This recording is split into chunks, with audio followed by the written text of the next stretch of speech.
We're going to have a wonderful conversation. That's right.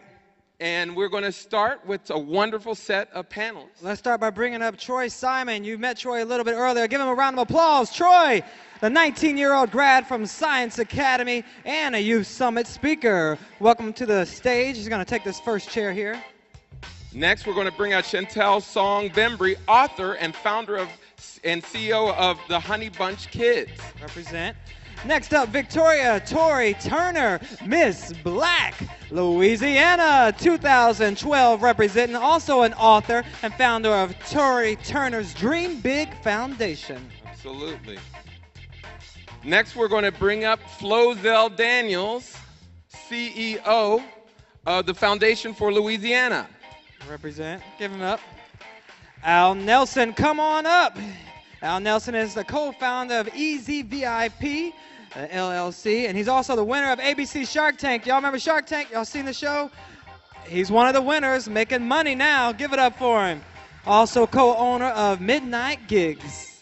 Now, this next guy needs no introduction, but I'm going to say it anyway. He's an actor. You see him in all the Tyler Perry movies, but he's also from my hometown of Pittsburgh, Pennsylvania, Lamman, Rucker. Uh-oh. Represent. No rushing the stage. Don't rush this.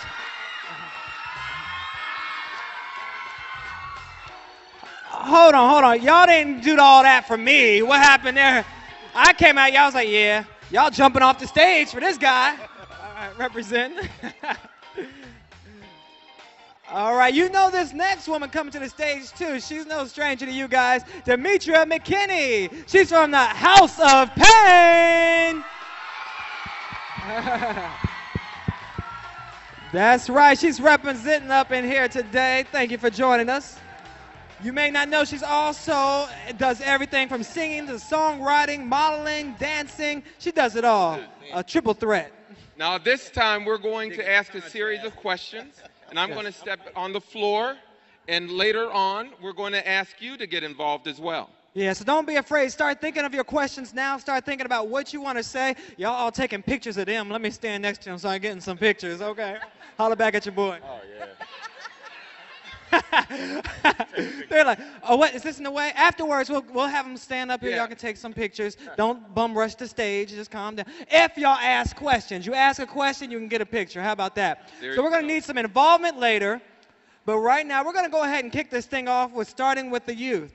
And we want to ask you guys, a lot of people say we don't hear from the youth. We don't get an opportunity to talk to them. So now we want to find out, just starting off for you guys, what are some of the major challenges the young people face today? Ladies first. Okay. Some major challenges that we face today is a lot of the bullying and the peer pressure. We all want to fit in. And I know that we all want to fit in and be just like everybody else. We think everything's cool, but bullying is a serious epidemic. It's a serious cause. And the sooner we realize it, then the better life will be. The main challenge that youth face when they go to school, they try to live up to the expectations of what their peers have set in mind. You are expected to dress a certain way, to act a certain way, and look a certain way. And if you don't meet those standards, you are bullied and you are teased about that. And that's really the main problem with kids. They're very judgmental of one another, so that's really the main challenge. Another challenge is that teens, and I believe you said, teens struggle with peer pressure. And with peer pressure, there's people, constantly tell them when they make mistakes, you're wrong, and they say like you're foolish, you're stupid. But that's not the right way to handle it. Everybody make mistakes. How can we ever learn if we never make a mistake? And the thing is, I see with that situation, for those students who make mistakes and get teased because of that, you have to keep trying, because the thing is, if you stop and hold yourself and you silence yourself, you'll never overcome your challenges. You'll never get where you really want to be. And the thing is, that's not cool, and you have to be better than that, and you are better than that. You got to try. Wow. Speak it. So I'm curious, did you guys go through some of these same issues when you were young, and how did you deal with that bullying, the peer pressure, being a leader, not a follower? Hold on, is that like the youthful side and we're like the older side or something? This is the slightly other youthful side. You gonna put your chair over there? This is the youthful but not as youthful side. That's all. That's all. Just a little bit more mature. Yeah. Wisdom. We can look for wisdom. Yes, I went through a lot of the bullying, the teasing. I'm a military brat, so I was never in one place very long. On top of that, here you go. Y'all ready? I had a curl. Oh, no. Ooh, I had headgear. Do y'all know what headgear is? Yeah. Oh. The antenna around the face thing? Yeah. Oh. Yeah. Need a Whoa, hug. whoa, whoa. Give her a hug. You know, Give her a hug. but later on, those things that they thought would define me as ugly, as not worth it, as not going to succeed, made me really have to use my brain, made me really have to show people who I was. And later on, it all came to be all right. Oh, it did. It did. Now, I personally used to bully Lamman Rucker, so I know he was bullied. You guys are from the same community, right? Absolutely. And see what happens when you bully somebody? You end up being twice their size. Luckily, that's not true. And fortunately, instead, we've been positive examples for each other. So that was one of the things that I've always been very privileged to have around me, aside from the negative influence, our peers, you know, like Dr. Perry, that the entire time we're growing up or in school together, or at least not together, but neighboring institutions or whatever, you know, you see a brother doing his thing. And similarly, the positive peer pressure also exists. So you got to be really conscious of who you associate yourself with and the kind of examples. And if you can set examples like this for each other, instead, we're still standing here on this dais with you instead of 6 feet deep or, you know, or behind bars. I had a cousin write me the other day from prison, you know. I had an uncle that my entire relationship with him, for the most part, and association of him was him being incarcerated pretty much my entire life, my entire childhood. Now I've seen my uncle completely take charge of his life, revolutionize his life, go back to school. He's 50-something, you know what I mean? Clean up his act, clean up his body, you know, all of that. But one of the major influences around me was the issue, you know, was these opportunities to be violent, these opportunities to rob, steal, you know, do some of the really foolish behavior that's out there. And all it takes is, I remember my dad telling me, it takes you that long to get in trouble and forever to get out of it. And, you know, those two things really never, there was no, it wasn't like a balance to that. So it made sense to, yeah, maybe it's probably better to stay out of trouble and never get in trouble, you know, to never have a record, you know, that kind of thing. So I'm glad that influence of being into the criminal behavior, you know, drug, you know, behavior and violent behavior is something that I was able to stay away from. But not all my boys and not a lot of other young ladies I know that I grew up with can say the same. Well, you hit on one important point that I want to bring up later in the discussion that a lot of people don't realize. They're building jails as a billion-dollar business to put you there. Building jails and making the leaders of that county promise that they'll have 3,000, 4,000 people to put in those jails before they build them. It's a business, and they're building those jails for you. So it's important that you learn how to stay out of jail. We'll move on. I won't get on my soapbox right now. But No, I agree totally what he's saying. There's a saying, show me your network and I'll show you your net worth. Yes. So pick who you hang around with wisely. And don't be afraid of bullies, because you deal with it as a child and you're going to deal with it when you grow up in the corporate environment. Not everyone's nice, not everyone's out friendly, and you just have to know how to deal with it. Life is how you react to problems, not the problems that come to you. So just act accordingly. Flozell, can you pick up on that?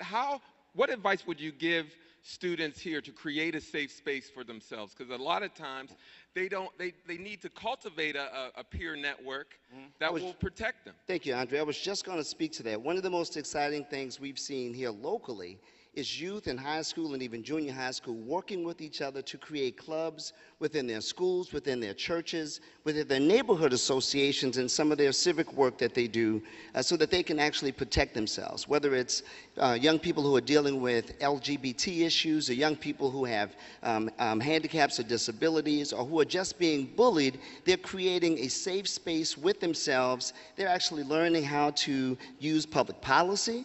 They're partnering with adults in their communities who care and have understanding about what to do. You all can empower yourselves to help yourselves and to help your peers who you know are being bullied. And don't forget it. Remember what it felt like. Remember what it did to you. Remember all of those elements. Forgive, but don't forget it. Because when you get up to some level, if you're in the 7th grade or you're the 6th grader right now and you're getting picked on, once you get up to that 9th grade level, it's almost like they feel it's a responsibility to uphold that legacy. You have the power to remember what happened to you, what that felt like, be a support to somebody else going through it, be an advocate for other people to stop doing it. So take those situations that happen to you and try to turn them around in the end. Now, I'm curious. Yep, give it up. I'm curious, do you guys already have programs in your school to help with these issues that you're going through? Are there no programs, no funding for that? I mean, what's the situation? At my school currently, we have mentors. We have teacher role models that we can go to whenever we have issues with anything. Instead of going to negative people and going to drugs and going to violence, we go to our mentor because we feel like they can talk to us, they can listen to us instead of dictating us. It's something that a lot of people do. But really, there isn't very many programs to help with it. There's just a mentor to talk to. At my school, we have many clubs and activities that students of all backgrounds and personalities and differences can go to feel like they are a part of something. And I think it's so important for everybody to feel equal to one another because that's really what separates a lot of kids. Some of them think that they're better than others. Nobody is better than you. You are not better than anybody. Everybody deserves to be treated as an equal. And a lot of clubs in my school, that's what they focus on. So I just want you guys to know that. Always treat everyone with the most respect and just to always never hold your head up high like you're some mighty person because you guys are all youth. You guys are going to be the next generation for this world. And if you guys don't know how to get along with each other now, you can't accomplish anything in the future. So, yes. Now, I see a lot of people out there clapping. Those are the same people who be talking about folks, making fun of folks, making little cracks and jokes. And so you're out there like, yeah, girl, that's right, we equal. And turn around and cuss somebody out or make fun of them for the way they look. So then my next question would be, and whoever wants to jump in and take this, how do you live out what she's saying? It's easy to say it when you're up here and you're saying, yeah, be proactive and get involved and do good to others.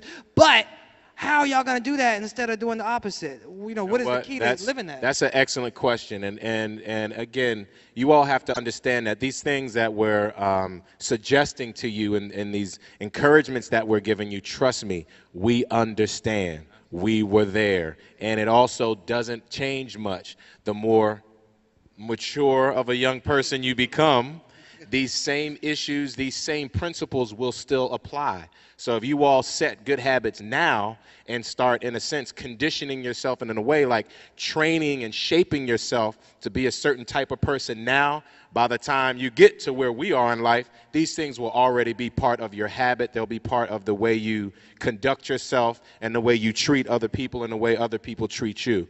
So, you know, it's really about courage.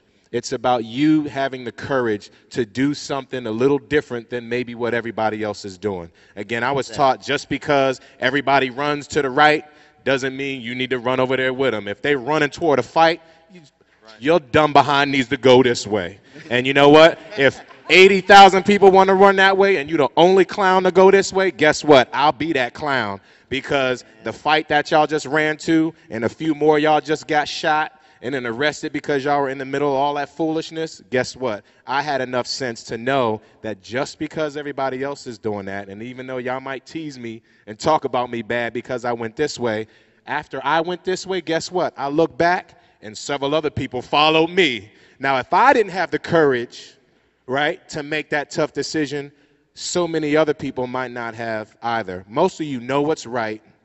You already believe in your heart, you know, what's the better thing to do. Most of the time, you just don't have the courage to do it. We're telling you, have the courage to do it. All it takes is one person oftentimes to mobilize other people moving in that more positive direction. Don't be afraid to do the right thing.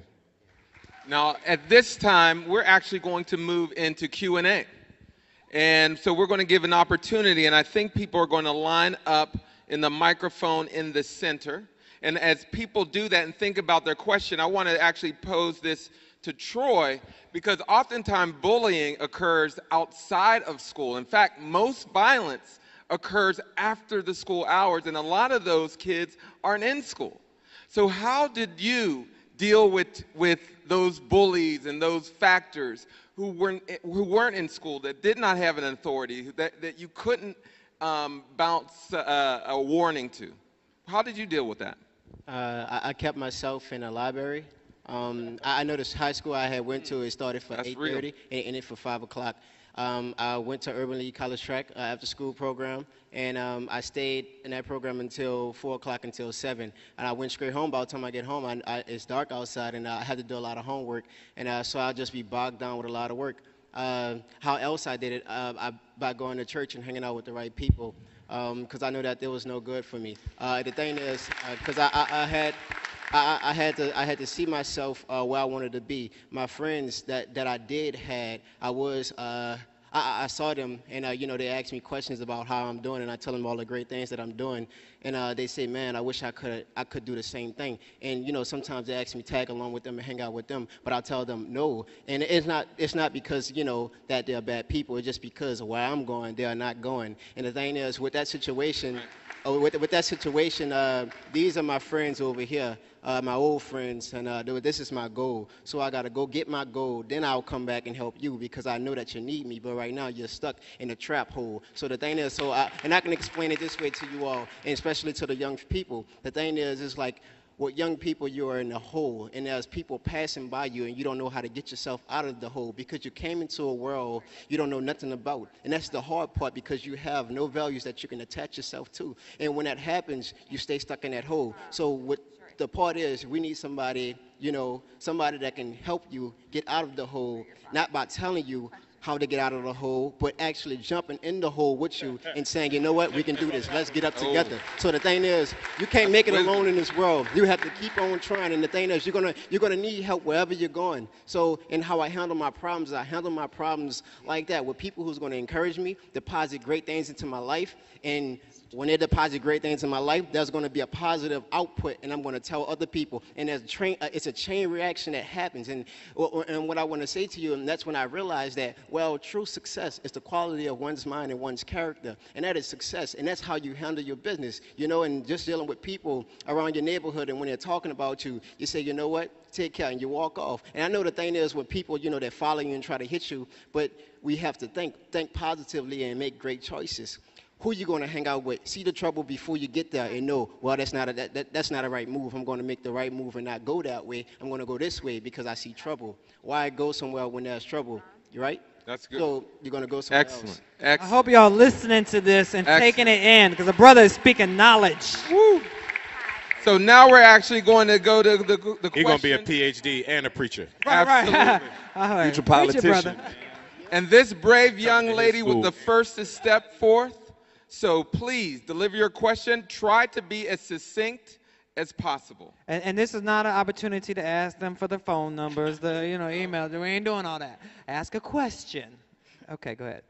Hi, my name is Shania, and I'm from Baltimore. My question, Hi, Shania. Hi. My question is, what is your advice for young people or teenagers like me who have the drive to do the right thing but always fall back into the wrong crowd? Because I know sometimes, I have a problem with, I'm in the right crowd, but then sometimes it's always that one thing that kind of stirs me to the wrong crowd, and I want to make sure I can keep myself on track, for other people who probably in the same situation as me, to keep on track too. So how does she Very stay good question. on the right track? Right. Anyone? The definition of insanity is doing the exact same thing and expecting a different result. Where you at? Right there. Hi. Hi. Okay. If you recognize, one, that you have a problem, that's the first opportunity to get away from it. Being able to stand here in front of all of these people and say, you know what, I have a responsibility to myself. I see what I'm doing wrong. I know what it's going to end up at, and still doing it again, that's on you. You have no excuse. And now you have all these people in this room who hear you say it. Be accountable to yourself. The fact that you recognize the problem means that you have an opportunity to solve it. We're going to go to our next question. I'm proud of you for being here and for Amen. acknowledging that, So just keep trying, sweetheart. Keep trying. Got it. Hi, my name is Ariel Wilkins. I'm from Columbia Urban League, and my question is directed towards the whole panel. I've always been told I've been a smart girl, but I find it really hard to like get motivated. Like I get bored really easily. So what advice would you give to somebody that wants to get big but doesn't really know how to get the drive? Can I take that from Al? Because Al started his first business at 18 years old. That had to take a lot of focus to be able to do something at that point. Yeah, I mean, I think at the end of the day, you need to find what you like to do. I think a lot of people get so sidetracked with trying to do what society wants them to do, and just do what you want to do. And I promise you, every day that you work, you will not feel like you're working. Every day I go to work, I'm not working. I do what I love to do. I managed to come from the hood, if you want to call it that. Any criminal activity, anything you can think of, my friends have been involved with it, and I've managed to grow myself out of that. And I've partnered with Mark Cuban and Damon John and Pitbull and amazing people. And that all started from me focusing what I like to do, trying to create a business around it and just go forward. So I just say focus on what you want to do. And just for clarity, too, I know you were in school, so that boredom may be coming from some of the schoolwork you don't want to do because you don't like to do it. I understand that. And just an extra tip to try to maybe do it in other ways that are more creative, that you are interested in it, where you may be doing it with friends, a study group or something like that to help encouraging yourself. And give yourself rewards as well to help push yourself forward to that next level of accomplishment that you want to do in school. Okay? All right. Hello, my name Good is question. Martis. Oh. Hello, my name is Demetria, and I'm from Baltimore. My question is there any advice that you can give us as youngsters or teenagers, like for somebody that wants to be in y'all's shoes, like for yeah. But let me ask you Hold this. on. Let me ask you a question. What's your dream, man? Yeah, what do you there want to do? Oh, I wanna be an actor, but also do graphic design on the side. So. What do you do towards accomplishing that dream? Well, I mean, I draw from time to time. Keep drawing. Don't stop. Don't stop acting. Don't stop drawing, and go after it. Put yourself in situations to succeed in that space. Lock in, really focus on what you want to do, and you'll succeed. I promise you. Every day do something towards your craft. I've never taken an acting class, but I watch people, and I absorb whatever it is I see them doing. That lady sitting over that's homeless, that man that just bought his burger and he chews it kind of crazy. All of those people I might come into contact with in a script. So every day do something towards it. If it's drawing that day, if it's going to a movie and watching how Sean Penn delivers I Am Sam, if it's whatever it is, every day do something towards your craft. And Lamman, let me... I was going to say, ask the youth that question, because today they're peers. Everyone up here are peers. So ask the youth that question. Because they have books, they have jobs, they have Absolutely. businesses as well, very successful. Well, I'll start first. I'll start with this quote. This man told me, he was saying, the secret to life is the consistency of purpose. And, you know, when I tell you that, whatever you're trying to do in life, keep your head on straight and keep going. And whatever you're looking for, your friends, your dream job, your dream wife, whatever it may be, all that is going to fall into place. You don't have to worry about anything else. You have your answer. The answer is just going to come. You just got to just walk into it. Life is easy, just like me talking to you. I talk because I just know that I'm telling, all right, I talk because I know I'm telling you something right, and I know that it's going to benefit you, and I'm just doing this thing and just walking into it, right? And just like I'm on this panel, I just walked into it. I didn't have to go looking for it. It came to me, and that's how life is, you know? And he's talking about dream wife. Goodness gracious. At how old are you? 19. He's talking about literally, and I'm not joking, so few men are not committed for anything over a period of time. But you're talking about dream wife. That's pretty impressive. Right. Chental, you want to comment on that? Yes, I also have a quote for you and everyone here. I met a man last year. His last name is Turnipseed, and I can never forget his name because it's so just different. But he said this quote. He said, "Chance favors the prepared mind." Do you guys know what that means? No? Okay, I'll explain it to you. Now, when you are prepared in life, anything that you guys want to do, any dreams you want to go after, anything you want to be, when you do the things that God puts in front of you first, and you don't rush, you are preparing yourself for what He has in store for you that is so great. You can't rush. You can't be impatient. You have to do what is in front of you and focus. And that is preparing. And then you get the big chance. So when your mind is prepared, when you've done everything that is needed to be done before you get your big opportunity, then that's when it'll happen and everything will fall in place. All right, she about to get me shouting up in here. Preach it, sister. We got all kinds of preachers over here on this side. Okay. Let's go to our next question. Let's move on to another question. I'm Andre Burrell from the Houston area affiliate.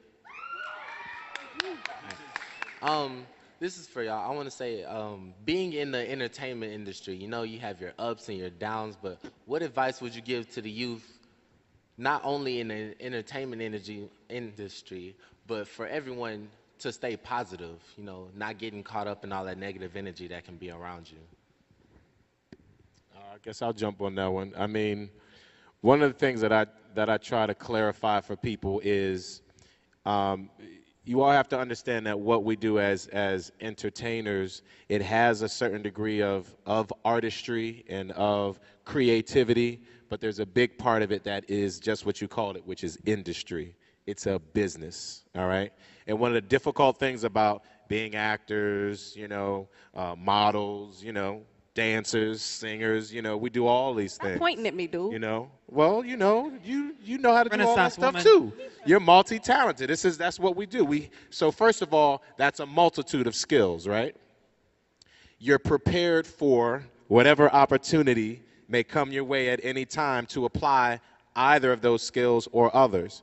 But what you have to understand is just because you might think you're talented enough, just because you might think you're worthy of that opportunity, it may be up to somebody else to decide whether or not you're right for what they are doing, what their project is. And you have to learn how to not take that personally. There's a real clear differentiation, even though you've got to be personally, like, invested. And again, this is right, you're out there giving your soul in that audition or that song, that dance, whatever. But you have to go in the room or go have that opportunity, lay it all out there, and then step away from it and kind of detach yourself from the result and know that if you don't get the job, it doesn't mean you shouldn't continue to still be in this field. You shouldn't continue to still be in the fight. You shouldn't continue to still, you know, knock on the door of whatever the next available opportunity is and apply yourself the same way the next time. You know, there's a difference between the business side of it, you know, and the real personal kind of creative side to it. And that's what a lot of people don't understand. They let their feelings get hurt every time that they feel like they got rejected. Nobody rejected you. They just didn't maybe feel like you were the right person for that particular job at that particular time. Your blessings will come some other place. Now, Demetria, I want to ask you, you know, a lot of people may be interested in the entertainment industry, but, you know, he's talking about how difficult it is and you get the no's. How do you deal with that no, especially when the no is coming from your family and everybody being negative? You can't do that. You won't be that. You're never going to be on the big screen. How do you deal with that and emotionally and to something that's going to help keep you pushing forward? Woo. There's a lot of haters out there. Man. Some of them, they live with you, right? First off, you have to invest in yourself. And I'm not talking about necessarily monetary, because first and foremost, the first thing I had to learn about this industry is that it is a job. Once House of Pain finished, for a short period of time, I was unemployed. Did you hear what I said?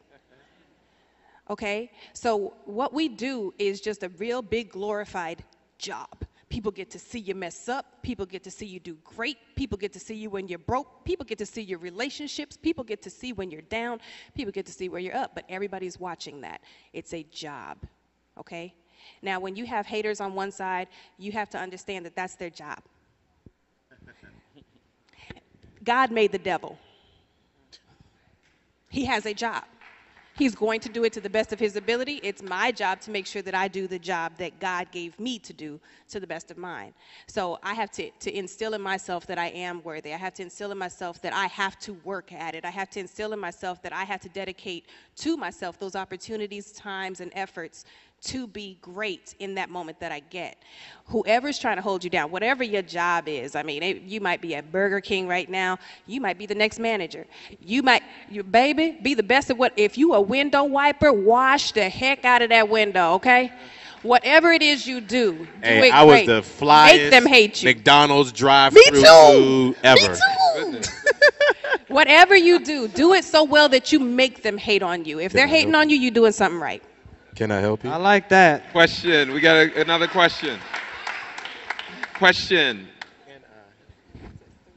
Hi, my name is Jasmine Williams. I'm from the West Palm Beach affiliate. Throughout my high school career, I just graduated in May. I'll be attending Florida Agricultural and Mechanical University. Yeah. Congratulations. All right. But throughout my high school career, I suffered a lot of adversity. In my class of 300, there were only 30 African Americans. And many of my teachers told me that I shouldn't be at this school because it wasn't for me. And many days I thought about quitting and giving up, and I never did. And I was wondering, what would you give a student like myself continuing to push forward to become an epidemiologist in the future, to strive and succeed and never quit? Look at the examples before you, sister. Before you came along, there were people that looked like you who had difficulties. They were enslaved. They were biased against in a racial society. They were impoverished. I was born to a 16-year-old mother. We were poor. There were eviction notices. There were hungry nights. Lights out, right? Get home to do your homework and there are no lights on. My mother said, do your homework by candlelight. Please know and understand that hard work and dedication will save you, right? Hard work and commitment and dedication will allow you to have the life that you want to live. There have been a number of questions. I want to just add something to this. All of you young people, write down your dreams. We don't write enough anymore. I want you to write down your dreams, because you need to be able to reference every night what it is that you want to do and the steps that you need to take to get there. People will question you. There will be barriers. Trust me, sister, there will be more. It's okay. There are people who came before you, including many successful researchers and epidemiological doctors who are really successful, who had the kind of barriers that you have. And also get some models, get some mentors, folks who are doing what you want to do. They will take you on and show you how to get there.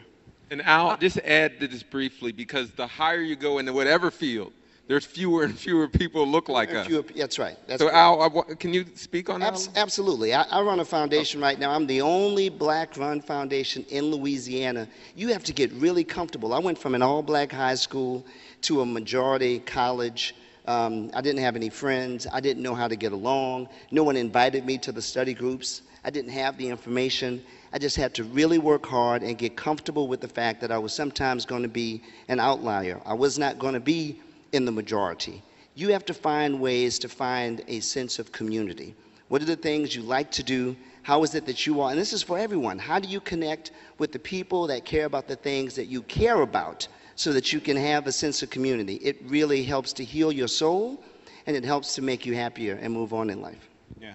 And to add on really quick,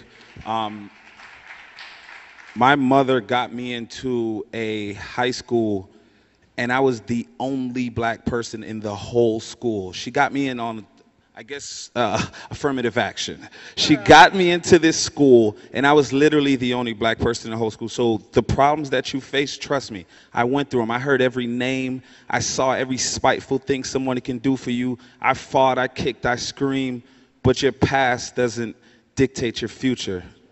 So you take it as a character builder and really deal with it and address it. And like she said, know how it feels and help someone else out.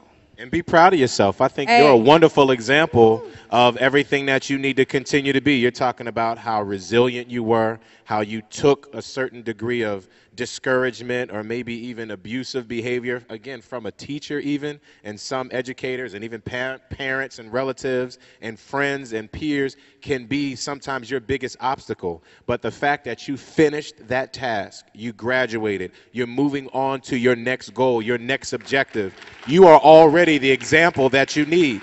So what you should write down when you leave here, even before you leave here, and I would actually encourage everybody to do this. Write down on a piece of paper or 10 different pieces of paper. Try 20.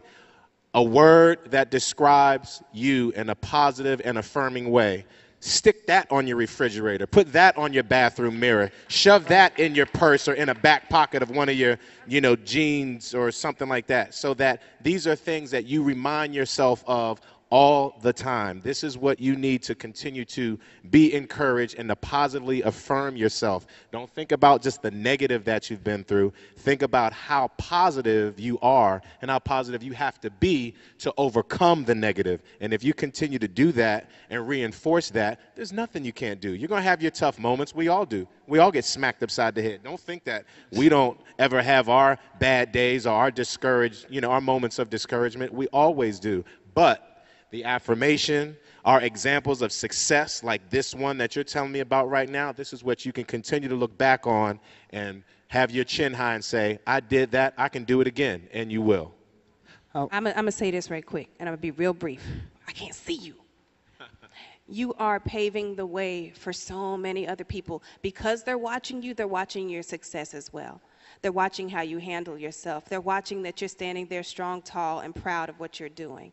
And the other thing is, the most beautiful roses are grown out of the most tough terrain.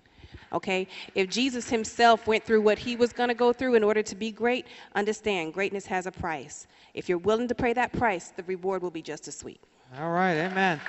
Now, I'm going to add one more thing, and we're going to move on real quick. I was just going to say one thing my wife does, and she loves to do this, is she has a theme song. Every morning, she hypes herself up. She put that theme song on. She be going, boy. She works out to it. She go. If you need a theme song, you pick a theme song. I'm a survivor. Whatever you want to do, get your theme song right and get your encouragement. And the same thing with everything else they were saying. Get it right. We only have a short amount of time, so we're going to let you guys ask a question, and only one person up here is going to answer the question. So if you have a specific person, address it to them. Otherwise, we'll pick somebody for it, okay? Okay. Hi, I'm Laura. I'm from the Houston Urban League. All right. And, Houston? My question is I like your bow. Thank you. Okay. This is for Mr. Lamar. Hi. Hi. What were some of the physical or mental barriers that you had to face during high school, and how did they influence your career? You have 30 seconds. Yeah, right. Right. That's difficult. I mean, I remember, for example, one of the pressures, I think, of our industry in general is, for example, our appearance. There's sometimes there's this, there's a price to people finding you attractive. At the same time, there are privileges that come with somebody saying, oh, you're so handsome, whatever. So I remember, though, at one point, there was a lot of pressure to try to meet whatever that kind of expectation was, as opposed to just learning how to be comfortable in my own skin with who I was, what I looked like, what my body type was. I mean, I was, just a little skinny, lanky dude with big feet, big hands, and a big head, I mean, I went through my awkward stage just like anybody else. I remember being scared to death. I hadn't had chicken pox, and I had to take school pictures. I was like, oh, well, I mean, there were just so many different pressures about and I was a late bloomer. Physically, I felt like all my other peers were going through puberty before me, I remember my cousin was like, yeah, I got a little peach fuzz. Where you at, he's like, yeah, I already got a little line here on my belly button. I was like, man. TMI. I mean, you know what I'm saying?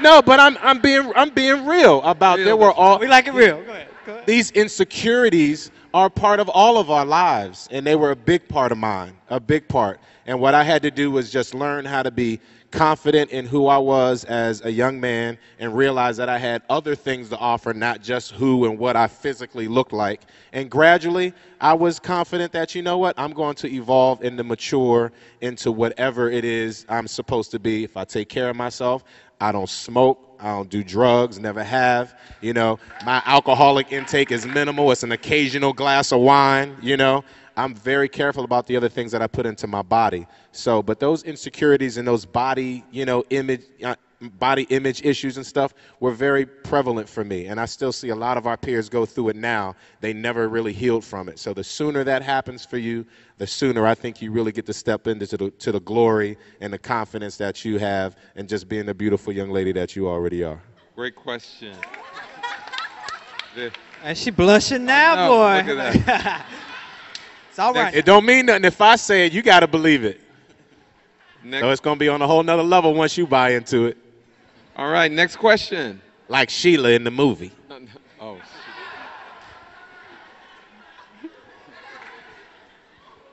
Hi, my name is Shireen. I'm from the Urban League of Palm Beach County, and my question is for anyone on the panel. We all go through all our difficult times, and we all are different, but how do you get through those tough times, and what has been your personal mantra? Can Tori answer that one? Sure. It all goes back to having confidence in yourself. People see me and they see the crown, they see she must have the best life ever. And I want to say, I'm 13 years old. I'm younger than most of you. People look at me and expect something, and I'm only human. But the thing you got to understand is that it's all about you. Be yourself. Be yourself. You know, people will like you for you, but don't try to imitate or have an image of something else. And a lot of things some people they do is they want to be just like this person. They want to be just like this person. Be the best you that you can be. People say my role model is Beyonce. My role model is this. Yes, you can have a role model, but strive to be the best that you can be. Strive to make yourself feel comfortable. Don't look, and this is to the ladies, don't look for guys for attention. You are beautiful in your own skin. You don't have to wear all the makeup. A couple of weeks ago, they had the Essence Fest, and they had a booth called My Black is Beautiful, Your Black is Beautiful. And we need to understand that. We really do.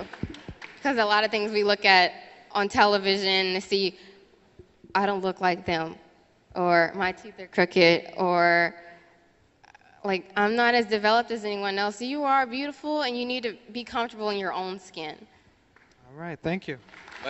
But did you notice when she said she was 13, Troy went over, man, that scratches her out. Never mind. Missed it. Last but not least. He missed it. Okay, my name is Demetria from Oklahoma City. Oklahoma? Yeah. Hi, Miss McKinney. How you doing? Good, how are you? Good, love you, yeah. Thank you. Okay, for Mr. Lamar, as a young man, like, you know, I have acne and stuff. It ain't no big secret. Getting bullied and stuff. Oh, wow. What is the thing that you think that you got out of it that made you stronger? You talking about my bullying? Yeah. From Mr. Lamar. Oh, for him. Oh, my bad. He said hi to still me. my I got woman. all excited. I thought still my woman. saying what's up. You told me. Well, one, it was learning that most bullies are victims of bullying themselves. Normally when people try to project these like overinflated images of toughness or violence or whatever, typically they're the punks and they're the cowards and they're the ones who've been beat up on half the time. So there's a certain degree of not to just allow people to just beat on you constantly. And most people weren't physically putting their hands on me most of the time, but I had one of my biggest bullies live directly across the street from me. Seriously. He punked me, and then, you know, the next day we'd be friends again, you know. But every once in a while when he decided to, he punked me again, you know. But it really came as a result of me understanding that I didn't always have to fight back. Sometimes the bigger fight was to allow him to be an idiot and go on about my business and not let his foolishness get in my way of doing what I needed to do with my life. Eventually, his behavior changed. He wanted to continue to be my friend. When I went to college and saw him later, he continued to want to be my friend. You know, so eventually, it's funny how people evolve. So there was a certain degree of understanding that I just had to have about, you know, the healing that bullies need. You know, I think it's really easy to kind of say, oh, I'm the victim and that person is the crook. but sometimes we forget that some of the people who are often trying to inflict pain on other people are the ones that need love and understanding and friendship the most. And I've been able to have that kind of impact on some of the bullies in my life, even as an adult. And it's amazing how people will come around if you kind of, instead of always fighting fire with fire, fight fire with water and see what happens. All right. Now, before we go, we want to give a chance for our panel to give any final thoughts, final words, you know, any resources they may know of that you guys can log on to or what have you. So we'll go ahead and start at this end, and we'll leave the last word to our youth. So, great. Just a couple of words. I want to thank everybody for coming today. I think listening to this conversation, I'm reminded that we all have three things. You all have a gift, a responsibility, and the opportunity. You've been given the gift of youth and vitality and energy. It is so great to be here with you guys. But before you is a responsibility. We are depending on you to do the hard work and to strengthen your minds and your spirits and to be ready to take over this country and your communities as the leaders that you were born to be. And because of the hard work of people that came before you, the elders and your parents and our ancestors, you have the opportunity to do everything that you think about and everything that you dream about. And we hope you've been inspired by this panel, and we hope that you remain to be empowered. Thanks for having me. And I just want to let everybody know that everyone, you're no different from us up here. All right? I'm looking in the crowd, and my guy's over there in that row right there. Right there, yeah, you me, all right? That's just how me and my boys were. Yeah, you. Yeah, y'all just laughing, joking. That was me. Like, you know what I mean? But yeah, as you grow, you're going to realize decisions. Life is just a choice of decisions, right? So as you grow, just know what you want to do. And I always go back to that. Know your friends, know what you want to do, and everything will be good. Yeah, give it up. Great advice. You made them mad uncomfortable. Nah, don't be mad. No, I'm so serious. I'm just But sitting there laughing. I think that, you know, the love in what he's saying is that what we want you guys to be able to do is, even though, unfortunately, again, we're on this, you know, elevated stage, and, you know, and you all know Demetria and I from television, you probably look up to us in a certain way. That's great to a certain degree. But what we want you all to know, and the reason why we're really here, is to blur that line entirely so that you all understand that you are us. And we are you. You're capable of all of the things that any of us have accomplished, whether it's PhDs or, you know, hot primetime, you know, sitcoms, all right? Whatever it is, everything that we have been able to do and have access to, so can you, all right? Everything that, not every single thing, but most of the things, at least most likely to a small degree, if not identically to a lot of the things that you're going through or have been through, so have we. All right, so when you see us thrive, see yourselves thriving, you know, in us and through us. All right, we get our motivation and our encouragement from you and through you. We look up to you just the same way you're looking up to us. So we want you all to continue to be courageous, continue to be leaders. All right, following, you know, good leaders has its plus, but sometimes you got to decide whether you're going to be the head or the tail. And there's a whole lot of tails, you know, who wish they would have had the courage to be more intelligent and to have more leadership capacity than they showed. So we just want you all to be uplifted and empowered and encouraged, all right, and take responsibility for your lives. And there's really nothing you're not capable of doing if you apply yourself. Mine is really simple. Every morning, wake up and decide to walk into the blessing you are.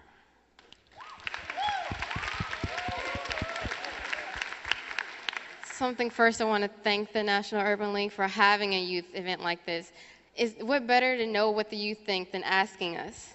Sorry. And I want you to know that you are the next generation.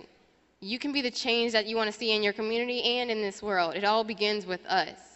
And at the journey of 1,000 miles, it begins with one single step. So why don't you take that step towards your destiny today? Thank you. I just want you all to know that anything that you want to do, any dream that you have, you're capable of doing it. And the only person who stands in the way of that is yourself. Because if you let haters come in and say, you can't do this, then you are going to start believing them. And you're going to hold yourself back. So I just want you guys to know that what is for you is for you.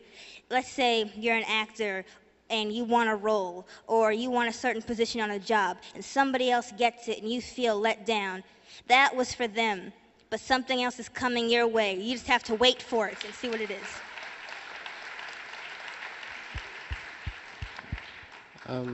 I just want to tell you all that leadership, let leadership not be power, but let leadership be virtue. And I just want to tell you that quitting is forever, but pain is only for the moment. Go through your pain in life and see where it takes you. It's going to take you far beyond once you see yourself unfold into the leader you're supposed to be.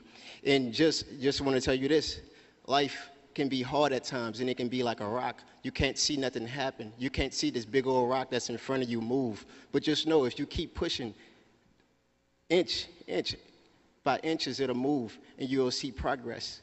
And that's how life can be at times. It's hard, but keep on going. Persistency is important, and that's what gets us through life, our everyday life.